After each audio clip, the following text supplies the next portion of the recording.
Gurubhyo Namaha. I think after the kind of bouquet we have heard over the past 2 days, when I come here finally I feel I have really very little that's left to say, or nothing to say. It's been food for thought, food for the mind, soul, togetherness of the body, mind and soul, of all the...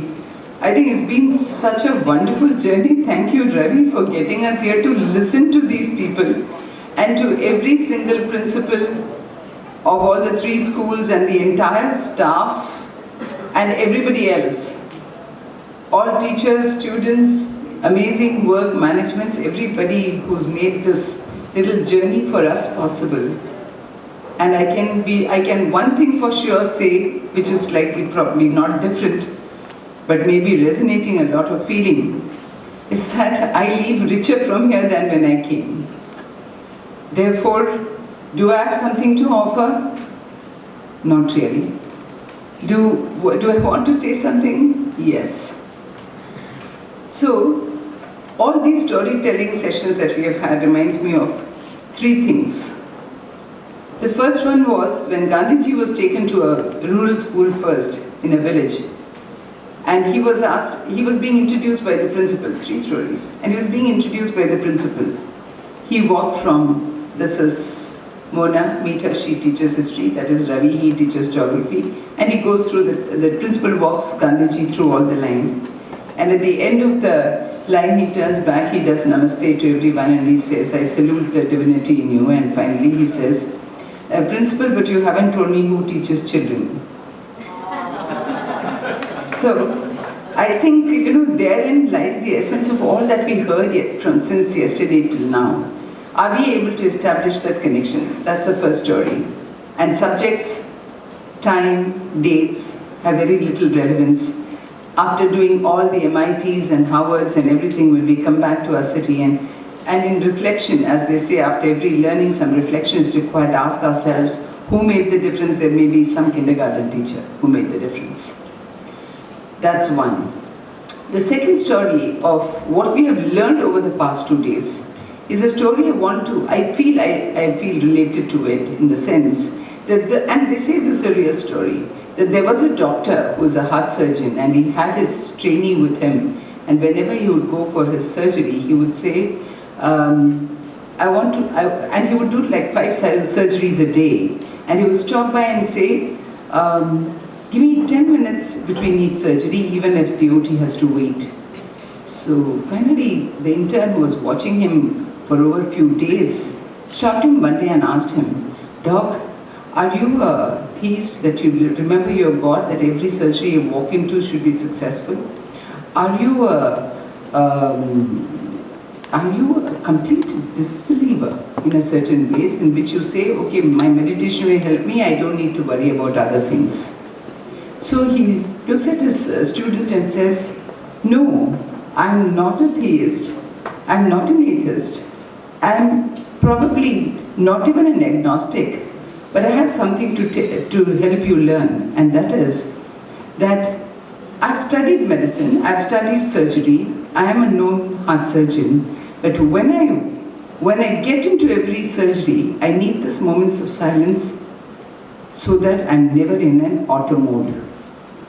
I walk into the surgery and I tell myself, this is a new body, and for the skills that I know, but to do what the body is going to tell me. The body gives me the clues of what I need to do with this body. Therefore, I think over the last 2 days we talked of how do we experientially touch learning. Every child is different. All those little theories are very so beautifully summed up that the body gives me the clues. This group of people will give me the clue of what they need to learn. So can we bring this awareness up to deliver into our classes, to deliver into our systems all that we have learned over the past 2 days? Look for those clues and signs that tell you what is the state of readiness from which you've taken. The third story, however, is something that you've been hearing over this last 2 days again. And I think a lot of references have been made to our ancient Puranas. and a lot of Upanishadic learning that we have come into. And one of the anthologies of learning with which I feel connected, because I don't think either I have had a lifetime or the scholarliness or the erudition to say I know it. But I know that I sat through Ramakrishna Ashram's education tales, and the guru there, Swami Ranganananda, was talking about the Taittiriya Upanishad, and he talks about the 3 anthologies of learning. He talks about, and he says that in the Taittiriya Upanishad, there is the Shikshavali, the Bhruguvali, and the Anandavali. And if you kind of summarize the essence of these 3 granthas, I think all that we have said about how we need to help learning happen is contained in it. There is always a content that needs to be helped so that the students imbibe it. We call it curriculum, we call it syllabi, we call it by so many names. But there has to be something that we deliver, even if it is not in the curriculum. There is something we want to get across, and that is Shikshavali. And then there is, and that cannot be delivered until there is joy in the process. And that is the Anandavali. These are just the essence. It's a lot of tale and listening. I think each lectures went into around 16 sessions, each of the granthas. And the last is Bhruguvali, where the sage and the guru have a conversation.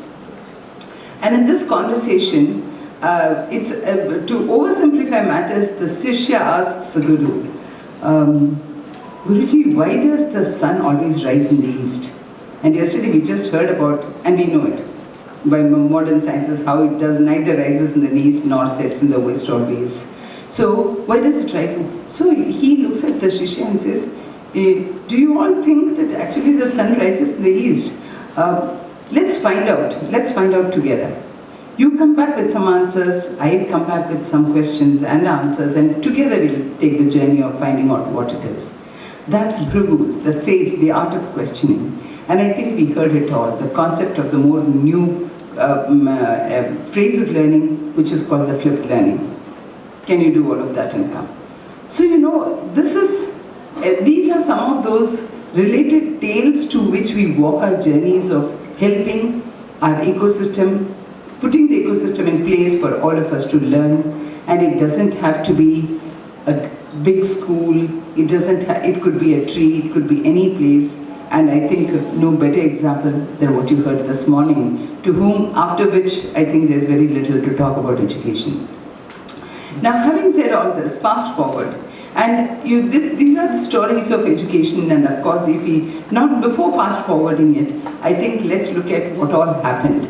And as they say, came in this somewhere got lost, and all our ancient, he made a reference, Vikramjit made a reference to Takshila and Nalanda, and I think stories from the Nalanda University, which are so beautifully explained by Dr. Funsuk. If you look at all those universities and what happened to their learnings, and where are those tales from where we can actually pick up these, and someone told me, go to Oxford, in their library you will find it. So, these are some of the things. If I want to look for that literature, of course Google Auntie is there, but it will still not be the right reference point. So, what happened to those learnings, and thereafter the story of this entire civilization changed. I was reading to this book called Frank, and this is also by, of course he teaches now at MIT, and he's a professor of one of the first deans of digital learning, and he's an Indian called Dr. Sanjay Sarna, and he talks so beautifully about how this has really changed, but how we can never lose the essence of our own country's learning. Because the history will trace learning always in any part of the world to what really this country had to offer. Are we 75 years old? No. We are a 5,000-year-old civilization or even earlier, and plus these years of reforms of the modern India, to which the only history and geography we know is from people who live around us. And that's very recent. From all these, and if you trace that, what happened to this country in terms of how these lovely learnings got lost in monastic as well as in cultures that were very different, and how there were, of course, Buddhist and Islamic universities that came in, and how I learned more recently that because it was about the scripture reading of particular religions, that even the degree was called ijazat, a degree that you get from the college, was called ijazat. Now, that puts a lot of question on the journey of learning that this country has seen. Not just this country, it has a worldwide impact on how all these things happened. Now, in this context, if we fast forward 2020 and what happened during the pandemic, and how things changed, how it revolutionized certain ways of doing, and then, again 2 years down the line, and we saw the pralaya in every form. I think the digital technologies or the newness of the things that govern our learning today, media, the television, the internet, the ease with which the world is flat and how communication actually walks into our bedroom and informs us, not necessarily adds to the knowledge but informs us, is about how we can actually see what's happening around. And if there was a new definition of any pralaya, I'm sure there are wiser people who will tell us what a pralaya was or is. But whether there were famines, whether there was starvation, whether there was fire, forest fires, whether there were tsunamis, whether there were earthquakes, and of course now the wars. And if you look at all these stories and how you resurrect the kind of trauma children go through, and what is our job, and to think about how education happens to all of us, I think those are some of the things we really need to think of. You know, in that context, if you look at what happened in the past 2 years and the skills that we picked up, I think, are we going to lose all of that? We need to really think about this and say, are we going to lose all of that? And how are we going to utilize something that we heard? If we are, and did we really do all the right things? Is it that we just lectured as we are doing right now? And this is perhaps what we do in the classrooms, and thereafter we lectured on the screens. And then we thought we had to connect, thank God, because at least that put people in place in the sense that students would sit around and at least they would know that there's another one, there's some gentle peer pressure that was on, nothing else. So if you look at all of this and question ourselves as to where we are at the end of, and this conference is perhaps the first conference where we are all sitting without masks and coming together with the belief that everything is going to be right or is right already. Still in doubt. So if we look at all of this and the kind of learning that has come out of the 2 days and the kind of things we need to talk about is how do we leverage this advantage? How do we go about understanding this? And there was this, a gentleman called Ramanuskal. He was a person who actually worked on how the brain actually assimilates learning. And something called as very refined agriculture practices, that's exactly how the child or a human brain is. Now, we all know through all the dopamines that we talked about a few minutes earlier by our learned speakers, it generates the necessary neurotransmitters to make the connections. So, what is the concentration possible? How are these synapses making learning happen? So this, the brain, like everything else, is a growing organism. And growing, we don't see growth as in getting taller, broader, or whatever. But these are new neural connections that we talked about or know about. Now, the importance of understanding these neural connections is that normally, somewhere lost in the culture of top-down learning, linear, industrial, whatever models we want to call it, resulted in thinking that the person who's giving it is the pen and the children sitting in front of us is a sheet of paper. We just write on it and then we think it's delivered. So, and all of us sitting here are wise enough to understand that there is something wrong with that system. But when we look at certain ways in which nature helps us learn, there's something called as precision agriculture. Plants, you can't water plants once for all and say grow. You'll have to water them when they need it, what they need, do the necessary practices around it to make sure that it blossoms. So we need to look at all of these, that the tales, all the Panchtantra, the stories of animals, and I wish, like he said, can we bring a monkey in to speak? So the tales from the animals, the nature around us is a great leveler, great teacher.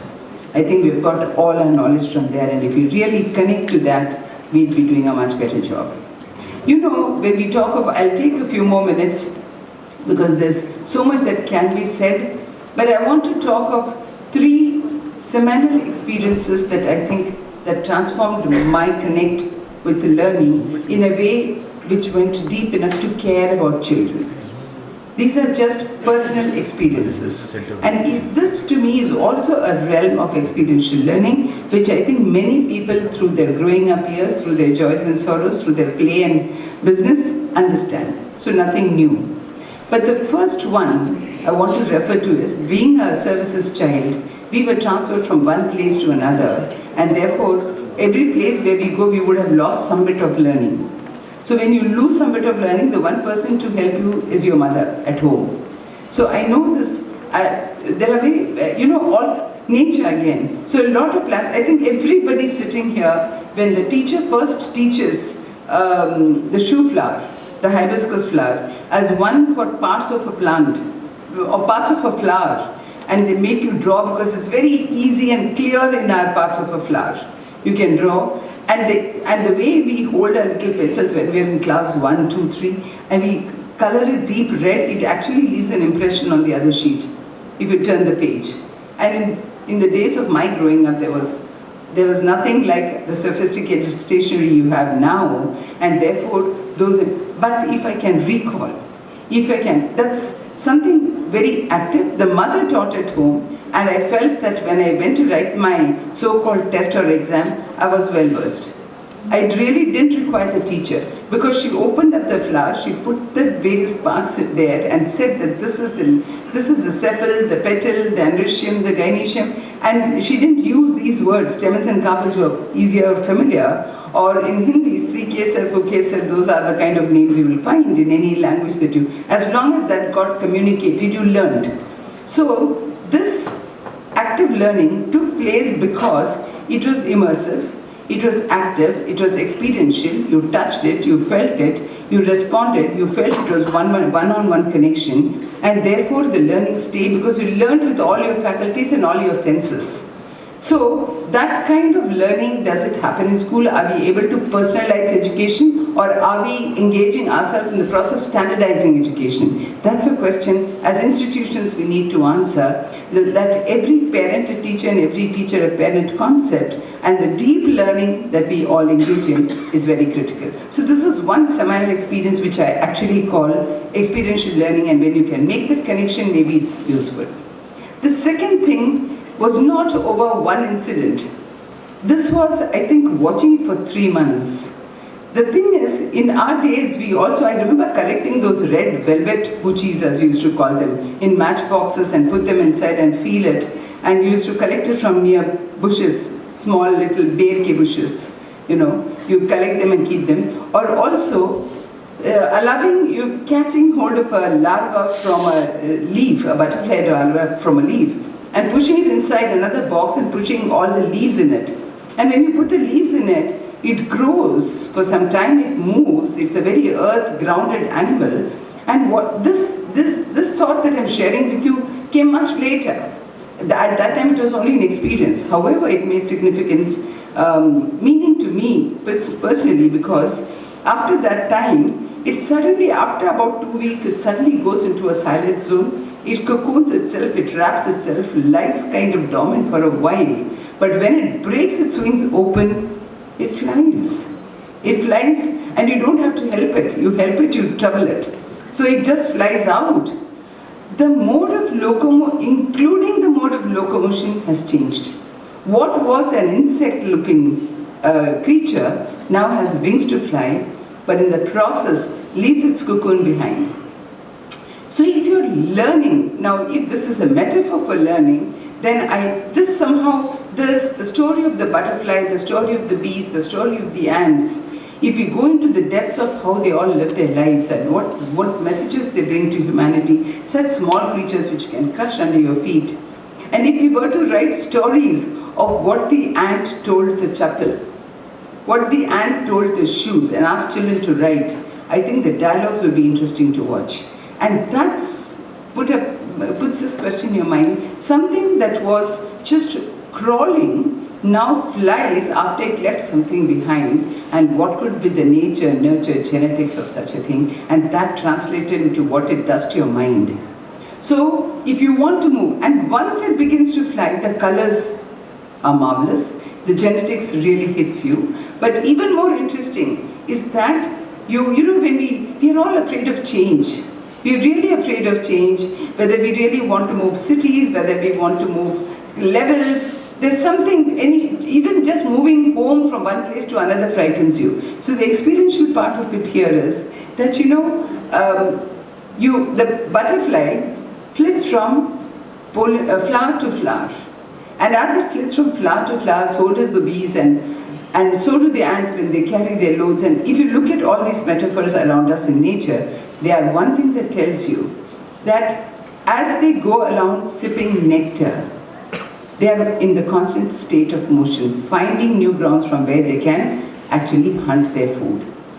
So that, I think, is another very important aspect. And also, when they do that, they spread their pollen around. So that is another interesting feature.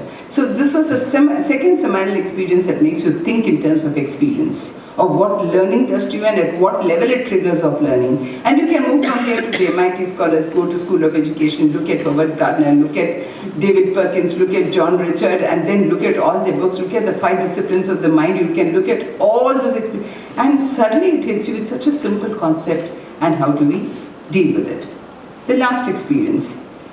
This is, you know, when we say that we need to be completely educated through experience, there's somewhere every school puts together an outreach program, because education is only complete when it educates the head and, like he said, the mind, the body, the soul, and connects all of them into a complete being. So the whole question is, when it is doing all of that, what is it that we try in schools? Send them to orphanages, sensitize them. Send them to orphanages, send them to old age homes, send them for telefox runs, do a lot of such activities where you feel that there is a connection and outreach to community. So unless education connects the body, mind and the soul, or the mind, the heart and the head, it is not complete. So can we actually do all of that in the way in which it needs to be done? Why? Because when we get into active professions, when we get into believing that we make a difference to society, teachers are, and I think you've heard it in so many different ways over the past 2 days, that this is only an analysis, an oversimplification of how simple it appears to be at the heart level.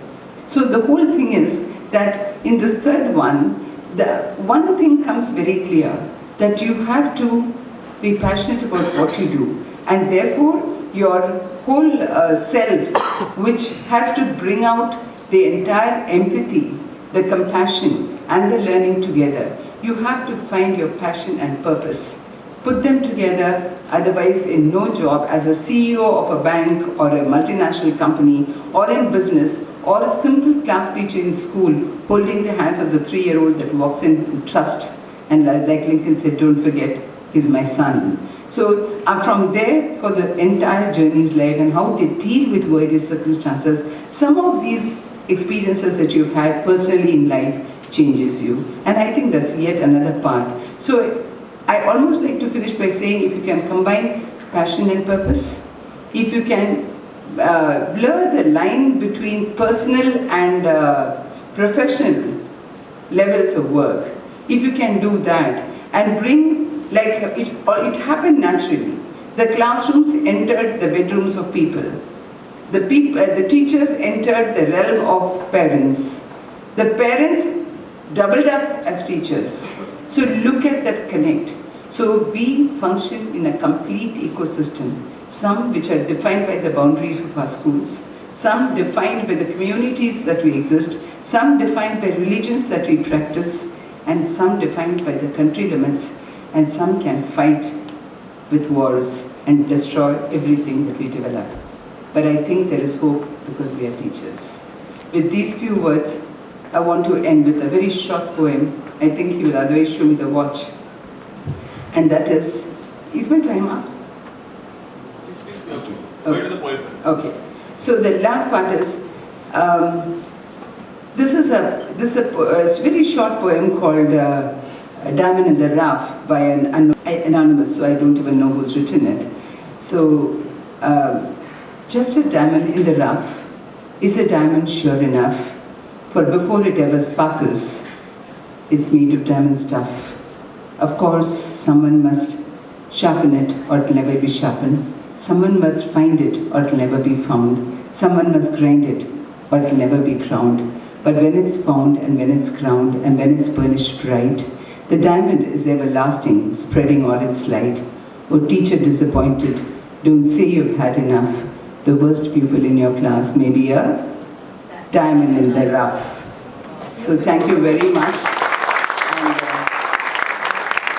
And those were just some few thoughts. And thank you, Ravi, once again. I said before, as I say now, I leave much richer. And thank you to everybody who helps me become that rich. Thank you. Thank you so much, ma'am. We invite Mr. Ravi Santlani to join us on stage to felicitate Mrs. Lata Vaidyanathan.